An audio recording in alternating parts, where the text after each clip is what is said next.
오늘도 사순절 갈보리 기도회의 이 예배 자리를 잊지 않으시고 나오신 성도님들에게 하나님의 크신 은혜가 넘치기를 먼저 주님의 이름으로 축원합니다. 오늘 말씀의 제목은 섬김의 무릎입니다. 섬김의 무릎.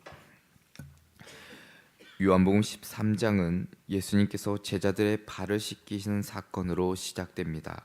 이때가 시기적으로는 유월절 직전이라 말하는데 요한복음은 이때를 아버지께로 돌아가실 때라라고 1절에 기록하고 있습니다.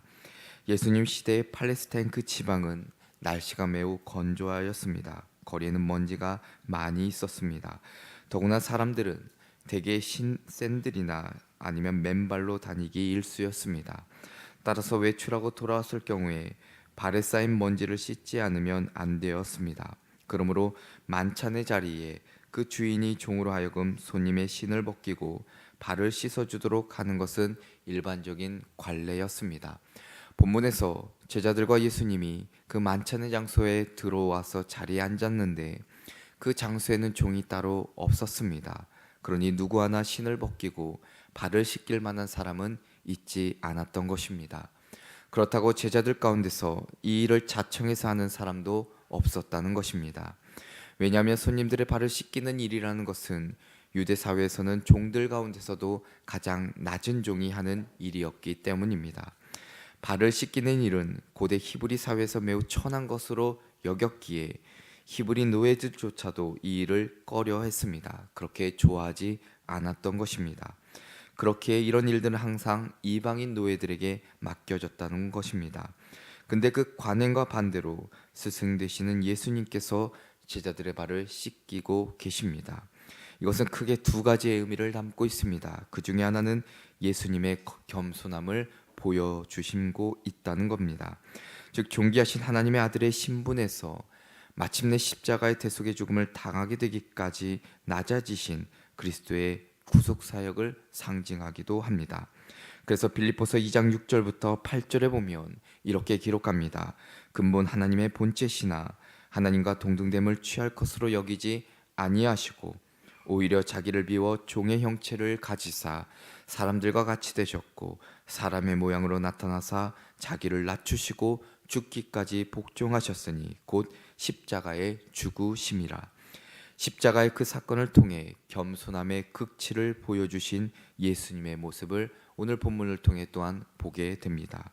또 하나의 의미가 있다면 제자들에게 섬김의 모범을 보이심으로 제자들이 가진 교만함을 꾸짖고 동시에 섬기는 자세를 갖도록 가르쳐주고 계십니다. 당시의 종교 지도자들의 행위와 가르침과는 다른 삶의 모습이 그들 가운데 있었기 때문입니다. 입술로는 섬기고 겸손을 외쳤는데 실제로는 타인보다 높은 자리를 갖고자 원하고자 혈안이 되어 있었기 때문입니다. 이에 대해 예수님께서는 마태복음 20장 26절부터 27절에 이렇게 말씀하셨습니다.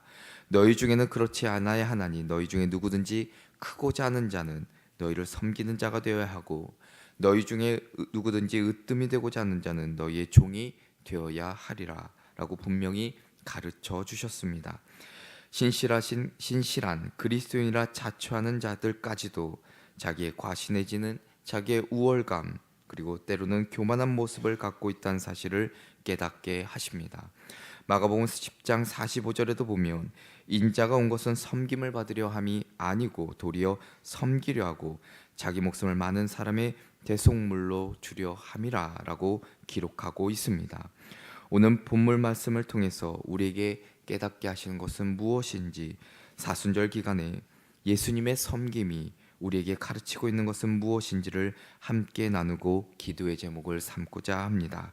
그 첫째로는 섬김의 무릎은 겸손으로부터 시작됩니다.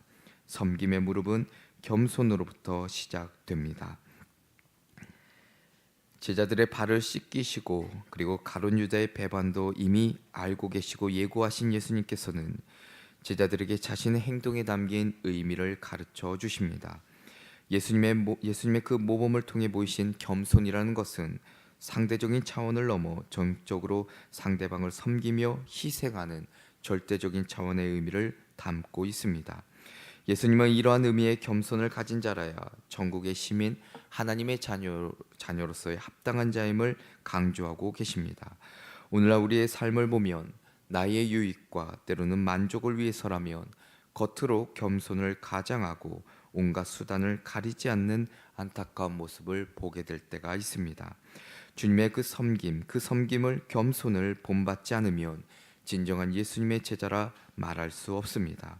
8절 말씀에 보면 이렇게 기록합니다. 베드로가 이르되 내 발을 절대로 씻지 못하시리이다.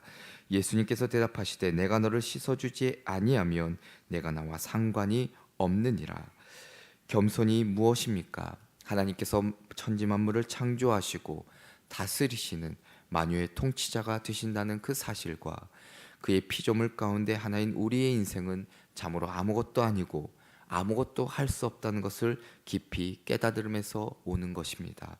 우리 자신을 또한 완전히 버리고 하나님께만 의지함으로 우리의 모든 것을 하나님 앞에 내려놓아야 한다는 것, 그것을 확실히 아는 것, 그것이 바로 겸손으로부터 비롯된다는 것입니다. 제자들의 발을 씻기시던 그 예수님의 정신, 그 행동이야말로 참된 겸손의 가치를 깨우치고 보여주고 계십니다. 겸손한 자는 몇 가지의 특징이 있습니다. 그 중에 하나는 시기와 질투가 없다는 것입니다. 겸손한 사람은 자기 앞에서 다른 사람들이 섬김과 때로는 존경을 받을 때 오히려 기뻐하고 감사한다는 것입니다.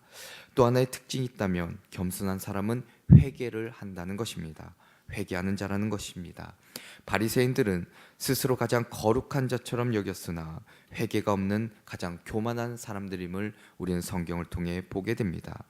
회개하지 않는 교만한 사람은 기도하지 않을 뿐 아니라 그의 기도는 하나님 앞에 상달되지 못한다는 사실입니다.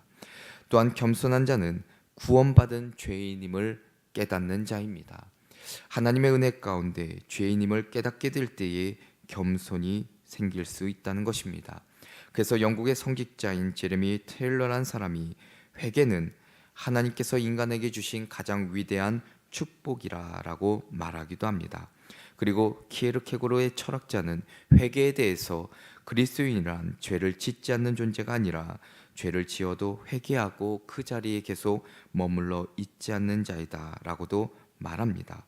바로 겸손한 자는 시기와 질투가 없고 회개하는 자이며 또한 구원받은 죄인임을 또한 깨닫는 자가 바로 겸손한 자일 것입니다. 아시시 성에 프란시스라는 사람이 있습니다.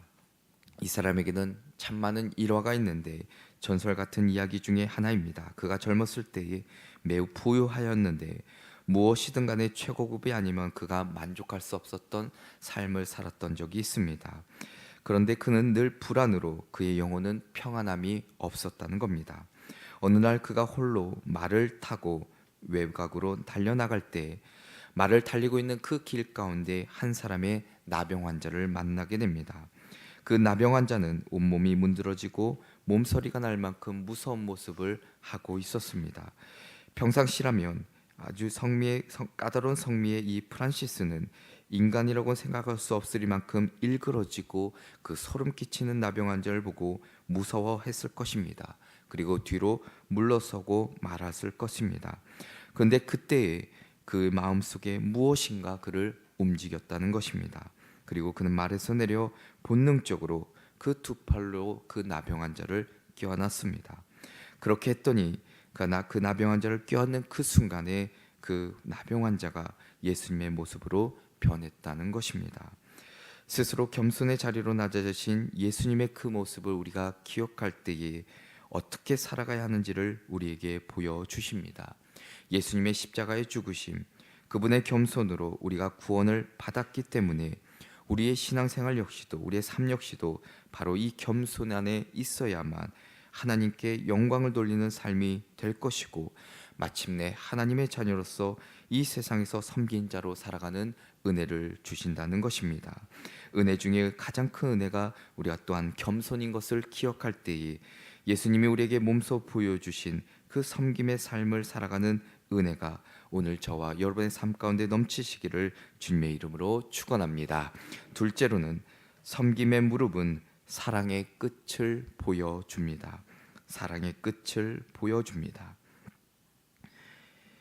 1절에 보면 이렇게 기록합니다. 유월절 전에 예수님께서 자기가 세상을 떠나 아버지께로 돌아가실 때가 이른 줄 아시고 세상에 있는 자기 사람들을 사랑하시되 끝까지 사랑하시니라 라고 기록하고 있습니다.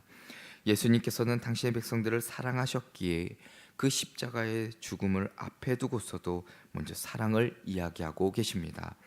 사람이 인생을 살아가는데 세 가지의 방법이 있다라고 합니다. 그 중에 하나는 생존을 위해 사는 사람들이 있다라고 합니다. 다른 말로 표현하면 먹고 살기 위해 사는 사람들이라는 것이죠. 그리고 또 하나의 사람이 인생을 살아가는 방법 중에 성공을 위해 사는 사람들이 있다라고 말합니다. 오직 성공하기 위해서 온갖 수단과 방법을 다 동원하며 사는 사람들입니다. 그런데 성공이 결코 행복으로 연결짓지는 못합니다. 성공한 자라 하더라도 그 삶에 참된 행복과 만족을 누리며 살아가는 자들은 그리 많지 않다라는 사실입니다. 그리고 마지막 세 번째는 섬김을 위해 사는 사람들이라 말합니다. 남을 섬기면서 자신이 행복을 느끼는 것입니다. 사람은 다른 사람을 섬길 때 행복하다 말하고 있는 것입니다. 그래서 임마누엘 칸트의 행복론이라는 책에서 보면 사람은 땀 흘리며 일할 때 행복하고 누군가를 사랑할 때 행복하며 다른 사람을 섬길 때 행복하다라고 말하고 있습니다. 섬기는 그 자체가 곧 행복임을 우리에게 말해준다는 것입니다. 섬김의 기본적인 마음은 무엇일까요? 바로 사랑에서 비롯됩니다. 예수님이 우리를 사랑하셨기에 예수님이 이 세상의 수많은 사람의 영혼을 살리기 위해 그 영혼 한 영혼 한 영혼을 소중히 여기고 사랑하시기에 십자가에서 죽으셨다는 것입니다. 이러한 사랑이 그리스도를 통해 본문에서 구체적으로 보여주고 계십니다. 예수님께서 손수 제자들의 발을 씻기심으로 죄인된 인류를 향한 지극한 사랑을 보여주십니다. 그리스도의 그 사랑은 당시의 종교 지도자들의 그것과는 아주 질적으로 다른 것이었습니다. 그들은 사랑보다는 자신들의 종교적 전통과 때로는 규례를 우선시하였습니다. 그래서 그들이 안식일의 논쟁에서 분명히 드러나는 바 사랑의 허구성을 그들의 삶을 통해 보여줬습니다. 그들의 사랑은 자기를 사랑하는 자만을 사랑하는 이른바 주고받는 사랑에 불과했다는 것입니다. 그런데 예수님의 사랑은 온전히 주는 것이었습니다. 본문에서도 주님께서는 베드로의 발을 씻기셨습니다. 베드로가 누구입니까? 얼마 지나지 않으면 예수님을 부인할 인물이었습니다. 예수님께서는 가룟 유다의 발도 씻어 주셨습니다. 가룟 유다가 누구입니까? 자신을 배반할 인물입니다. 그러나 미리 알고 계셨음에도 불구하고 그의 발을 씻기셨다는 것입니다. 원수까지도 사랑하라 라는 가르침을 몸소 행해 보여주신 것입니다. 예수님께서는 말과 행동이 일치하지 않는 그 서기관과 바리새인들과는 다른 모습을 우리에게 몸소 보여주십니다. 매사에 먼저 모범을 보이심으로 그 발자취를 쫓으라고 우리에게 명령도 하셨습니다. 사랑하는 성도 여러분, 세상을 살아가면서 우리의 이익에 반하고 때로는 시기와 질투로 원망으로 감싸지 못한 내 주변의 사람들이 있습니다. 그들 역시도 섬김의 대상인데 어느 순간부터 그러지 못했음을 우리는 또한 보게 됩니다. 내가 살아가는 삶의 터전에서 만나는 사람들에게 예수님의 그 사랑을 경험한 자로서 나 같은 죄인을 위해 이 땅에 오시고 십자가에 달려 돌아가신 것을 우리가 잊지 않을 때에 우리 역시도 그 어떤 누구라도 사랑으로 섬긴 삶을 살아가게 될 줄로 믿습니다. 그리할 때에 우리 삶에 참된 행복이 넘칠 것이고 우리의 모습은 예수님을 닮아가는 복된 삶이 될 줄로 믿습니다. 끝으로는 섬김의 무릎은 예수님의 제자임을 보여줍니다. 예수님의 제자임을 보여줍니다. 오늘 본문 15절에 보면 내가 너희에게 행한 것 같이 너희도 행하게 하려 하여 본을 보였노라 라고 말씀하십니다. 섬김은 그리스도인의 의무입니다. 책임입니다. 그리고 그리스도인의 의무는 반드시 섬김이 뒤따라와야 합니다. 오늘 본문 말씀을 통해 어떻게 살아야 하는가 또한 말씀해 주고 계십니다. 14절에도 보면 이렇게 기록합니다. 내가 주와 또는 선생이 되어 너희 발을 씻었으니 너희도 서로 발을 씻어주는 것이 옳으니라. 예수님은 분명히 우리에게 섬김의 본을 보여주십니다. 랍비로서 때론 선생으로서 제자들의 발을 씻기신 것입니다. 그리고 우리에게 주신 교훈이 내가 주와 선생이 되어 너희 발을 씻긴 것처럼 너희도 서로 씻기는 것이 옳다라고 말합니다. 섬김은 두 가지의 아주 중요한 정신이 필요합니다. 하나는 종의 정신입니다. 낮아져야 됩니다. 그리고 한없이 낮아지는 겸손의 모습을 가져야 된다는 것이죠. 그리고 또 하나의 정신이 있다면 바로 희생입니다. 종의 정신과 희생의 정신을 통해 우리는 섬김을 행할 수 있다는 것입니다. 안스림이란 사람이 유한한 인간이 무한한 하나님께 지은 죄를 갚을 수 없었는데 무한하고 죄가 없는 하나님의 아들 예수님이 사람을 대신해 죽음으로써 하나님이 만족하고 죄가 용서되었다는 그것을 주장하고 있습니다.